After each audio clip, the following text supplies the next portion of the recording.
कौन सा चैप्टर पढ़ रहे हैं? Chapter number 12, chapter number 4। क्या नाम है चैप्टर का? विचार, विश्वास, इमारतें। विश्वास और इमारतें। इस चैप्टर में हम लोग पढ़ेंगे किसके बारे में? विचारकों के बारे में, तीर्थंकर के बारे में पढ़ेंगे और उससे रिलेटेड इमारतों के बारे में पढ़ेंगे। जैसे 2 इमारतें, one of the important is, पहला अमरावती का इमारत हो जाएगा और दूसरी कौन सी? सांची का स्तूपा। सांची का स्तूपा होगा। अमरावती का स्तूपा और सांची का स्तूपा, ये 2 इमारतें, इसके बारे में हम लोग पढ़ेंगे। अच्छा, तो सांची का स्तूपा अभी कहाँ पे है? भोपाल। भोपाल है। भोपाल किसकी राजधानी है? मध्य प्रदेश की राजधानी। वहां पे कौन, किसने खुदाई की थी? जॉन वासन ने खुदाई की। ठीक। अच्छा, तो इसमें बताया गया स्तूपा होता क्या है? स्तूपा मिट्टी का क्या होता है? ढेर, टीला। मिट्टी का टीला या मिट्टी का क्या होता है? ढेर होता है, जिसमें बौद्ध से रिलेटेड, बौद्धिज्म से, बौद्ध जी के रिलिक्स रखे जाते थे, उनके अवशेष रखे जाते थे। रख के उसको क्या किया गया, माना जाता था कि बहुत सारा स्तूपा अशोका ने बनाया था, जिसमें से आपको सांची का स्तूपा और अमरावती का 2 इंपॉर्टेंट है, आपकी चैप्टर में पढ़ना, आपकी बुक में पढ़ना है। ठीक।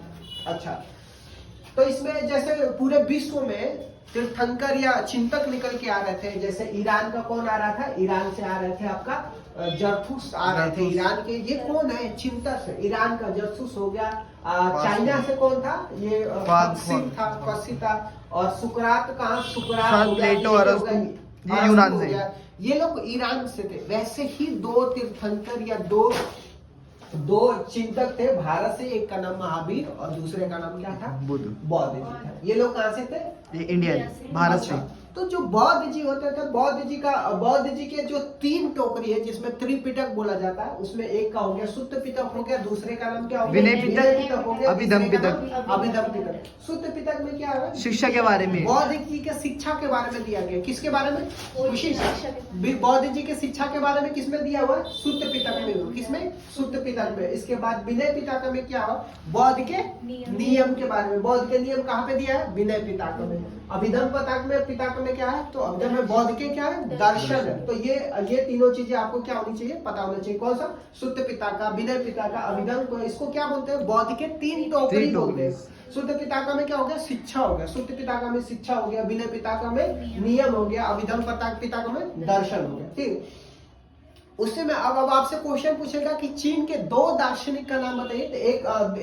तो दो चीन से जो फॉरेनर आए थे, उसमें से एक दार्शनिक था, एक कौन सा था? एक भिक्षु था। तो एक का नाम क्या? फाहियान था, दूसरे का नाम श्रेष्ठ था।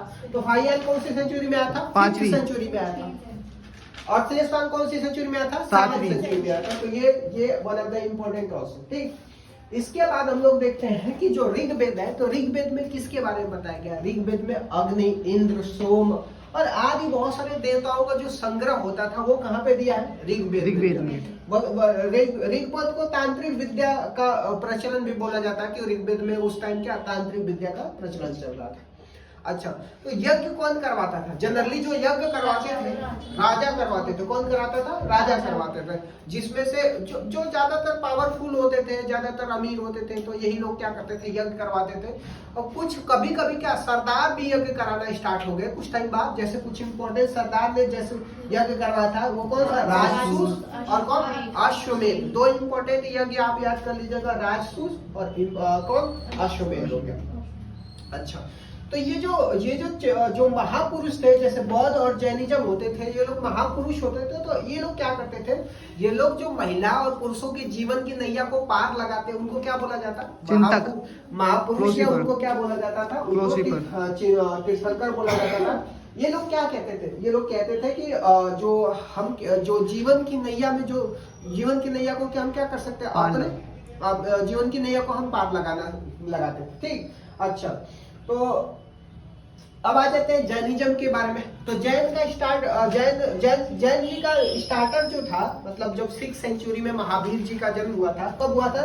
महावीर जी का जन्म कब हुआ था? 6th सेंचुरी में हुआ था। तो उनसे पहले ही जैनिज्म स्टार्ट हो गया था, जिससे 23 और जो तीर्थंकर थे जैन से पहले आ गए थे। ठीक।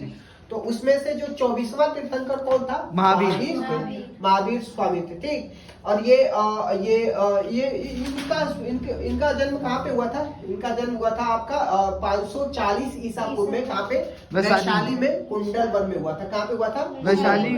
अच्छा, तो ये क्या किए थे, 30 की एज में उन्होंने क्या किया था, घर को छोड़ दिया था, और घर को छोड़ करके त्याग और तपस्या में निकल जाते हैं, और 42 की एज में इनको क्या बोलता है, कैवल्य प्राप्त हो जाता है। कैवल्य मतलब समझ रहे हैं क्या, दुख और सुख से विजय प्राप्त करने को कैवल्य बोला जाता है। तो जैनिज्म के बारे में वन ऑफ द थिंग आपको याद होना चाहिए कि 540 ईसा पूर्व में इनका वैशाली कुंडलवन में जन्म हुआ था, और 30 की एज ये घर छोड़ के चले जाते हैं, और 42 की एज में इनको क्या हो जाता है, कैवल्य प्राप्त हो जाता है।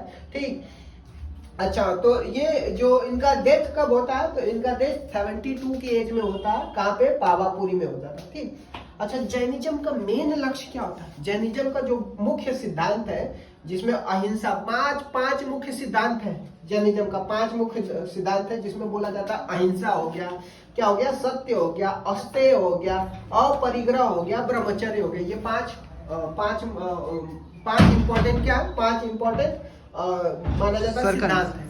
अच्छा, अहिंसा मतलब क्या होता है, मतलब जीवों को कष्ट ना पहुंचाना।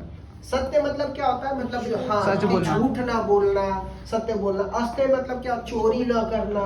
अपरिग्रह मतलब संपत्ति का इकट्ठा नहीं करना, और ब्रह्मचर्य मतलब शादी नहीं करना। ठीक, ये 5 मुख्य सिद्धांत है, जिसमें से वन ऑफ द इम्पोर्टेंट सिद्धांत कौन सा है, जो आपका माना जाता है क्या, अहिंसा मतलब कि जीवों को चोट न पहुंचाना। अच्छा, तो जो जैनिज्म के अनुसार माना जाता था कि पूरे संपूर्ण विश्व में क्या है, जीवन है, चाहे वो पत्थर हो जाए या फिर क्या, पत्थर हो जाए, जल हो गया, चट्टान हो गया, सब में क्या है, जीवन माना जाता है। ठीक, अकॉर्डिंग टू द जैनिज्म। ठीक, अच्छा, इसके बाद कुटार गारशाला क्या होता था, कुटार गारशाला वो नुकीली छत वाली झोपड़ी होती थी, जिसमें कौन लोग, भिक्षु लोग रहते थे, घुमक्कड़ और मनीषी लोग अपने आके क्या करते थे, ठहरते थे, उसको क्या बोला जाता था, कुटार गारशाला।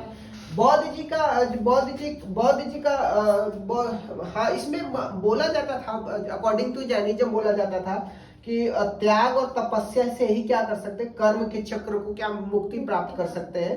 ठीक, जिसमें आपको जैनिज्म को कितनी भाषाओं में फैलाया गया था, अनेक भाषाओं में, प्राकृत, तमिल और संस्कृत में और अन्य भाषाओं में क्या फैलाया गया। ठीक, अब देखिए, जो बौद्ध के बारे में बता देते हैं, तो बौद्ध जी का जन्म कहाँ पे हुआ था, बौद्ध जी का जन्म कहाँ पे, बौद्ध जी का जन्म, बौद्ध जी का जन्म